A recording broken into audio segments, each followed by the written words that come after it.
2024 के लोकसभा चुनाव में समाजवादी पार्टी ने संविधान के मुद्दे को उठाया था, लेकिन एक बार फिर से समाजवादी पार्टी के सांसद आर.के. चौधरी ने सेंगोल को हटाने की जगह वहां पर संविधान की एक विशालकाय आकृति लगाने की बात करी है। हमारे साथ उत्तर प्रदेश सरकार में कैबिनेट मंत्री हैं जयवीर सिंह।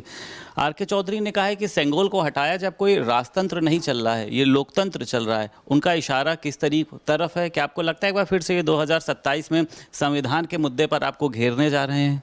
देखिए, भ्रमित करके और गलत तथ्यों के आधार पर जनता के साथ धोखाधड़ी करके वोट हथियाने वालों का झूठे मुद्दे बार बार नहीं चल सकते। आज जनता अपने को ठगा महसूस कर रही है, खासकर उत्तर प्रदेश की जनता अपने को ठगा सा महसूस कर रही है। जिनको कहा गया कि 400 सीटें आ गई तो संविधान बदल देंगे, आरक्षण खत्म हो जाएगा, और इन झूठे मुद्दों पर भ्रमित करके जनता का वोट और समर्थन हासिल जिन लोगों ने किया है, उनसे अब जनता खुद ही ठगा सा महसूस कर रही है। मैं समझता हूँ ऐसे मुद्दे जो झूठ पर आधारित हों, जिनका कोई तथ्य और आधार ना हो, ऐसे मुद्दे एक बार चल सकते हैं, बार बार नहीं। आज जनता अपने को ठगा महसूस कर रही है। मैं समझता हूँ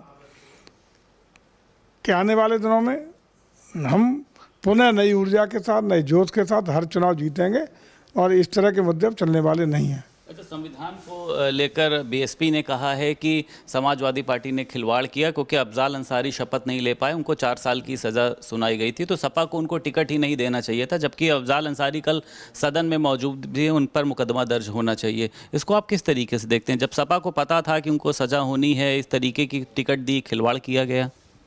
देखिए, आप भी भली बात अवगत हैं कि पुराना इनका समाजवादी पार्टी के बारे में कहावत चर्चार्थ होती रहती है, सुनने को मिलती है कि जितना बड़ा अपराधी उतना बड़ा समाजवादी।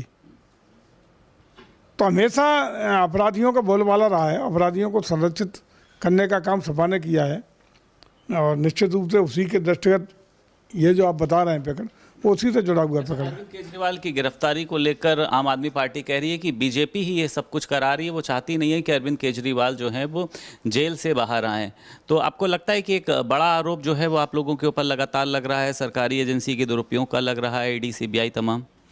देखिए, आपने भी देखा, चार्जशीट जांच विवेचना करने वाली एजेंसी के द्वारा दाखिल हो चुकी है, ईडी की चार्जशीट सबमिट हो चुकी है। अब सीबीआई ने भी रिमांड पर केजरीवाल जी को लिया हुआ है 3 दिन की पूछताछ के लिए, वो भी अपना काम कर रहा है। मैं समझता हूँ जांच एजेंसियों पर उंगली उठाना, बार बार आरोपित करना, तथ्यहीन बातों के आधार पर उन पर ब्लेम लगाना, ये कहीं से उचित नहीं है। इससे एजेंसियों का भी मनोबल घटता है और ख़ास रूप से संवैधानिक व्यवस्थाओं पर जनता की विश्वसनीयता पर भी जानबूझ के उंगली उठाने का काम होता है। हम समझते हैं कि भारत में इस लोकतंत्र के साथ साथ संवैधानिक एजेंसियां, संवैधानिक व्यवस्थाएं भी बहुत मजबूत हैं और सब स्वतंत्र रूप से अपना अपना काम कर रही हैं।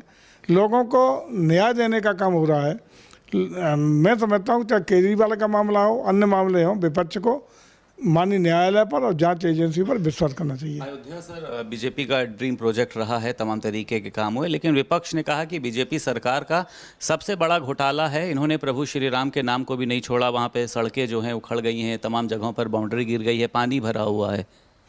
देखिए, पहले तो अंतर आपको ये समझना चाहिए कि राम मंदिर का कोई भी पार्ट, चाहे बाउंड्री हो या कुछ उसका मेन स्ट्रक्चर हो, कहीं भी सरकार का न 1 रुपया उसमें लगा है, न 1 रुपया खर्च हुआ है। भगवान श्री राम मंदिर ट्रस्ट और न्यास का अलग गठन हुआ है, जिसमें दान का पैसा, लोगों की श्रद्धा भाव से जो लोगों ने डोनेट किया है, उस पैसे से सारे निर्माण कार्य हुए हैं और आज भी निर्माण कार्य जारी है। और उसके बारे में काफ़ी विस्तृत रूप से वहाँ के वो ट्रस्ट के पदाधिकारियों का बयान कल भी आया था, परसों भी आया था, और आज भी आदरणीय चंपत राय जी का बयान छपा है। इसलिए उसके बारे में सरकार से प्रश्न पूछना या सरकार के पे उंगली उठाना की स्थिति को लेकर सर कई अखिलेश यादव ने सवाल खड़े किए हैं कि पानी भर गया है, बाउंड्री गिर गई है। सर देखिए, आप भी देख रहे हैं कि अयोध्या में बहुत तेज गति से विकास के कार्य लगातार चल रहा है। और जब निर्माण कार्य होते हैं, तमाम कंस्ट्रक्शन जो होते हैं, तो उस समय चलते हुए कामों में ये सारी चीज़ें होती हैं और निश्चित रूप से वो काम चल रहे हैं और गुणवत्तापूर्ण चल रहे हैं और गुणवत्ता के साथ हो रहे हैं। फिर भी यदि ऐसा कहीं मामला जिसमें गुणवत्ता की कोई शिकवा शिकायत होगी तो सरकार पूरी तरह जीरो टॉलरेंस की नीति पर भ्रष्टाचार के खिलाफ काम करती है। अगर ऐसा कहीं पकड़ आएगा जांच में, अगर कोई अधिकारी दोषी है या गुणवत्ता, तो निश्चित रूप से उस पर कार्रवाई होगी यदि ऐसा है तो। लेकिन जांच विपक्ष के ऊल जलूल आरोपों पर नहीं होगी, तथ्यों के आधार पर, प्रमाण के आधार पर। यदि कोई कहीं गुणवत्ता में कमी है तो सरकार पूरी तरह कटिबद्ध रहती है, हर काम की जांच करा के अधिकारियों के खिलाफ कार्रवाई करती है। विपक्ष ने एक सर और आरोप लगाया है, हालांकि सीएम योगी ने पेपर लीक मामले पर एक कानून बनाया है। उन्होंने कहा है कि जो ओम प्रकाश राजभर की पार्टी के विधायक हैं उनका नाम भी पेपर लीक मामले में आया, इनके घर कब बुलडोजर चलाया जाएगा? जब भी दोषी साबित हो जाएंगे।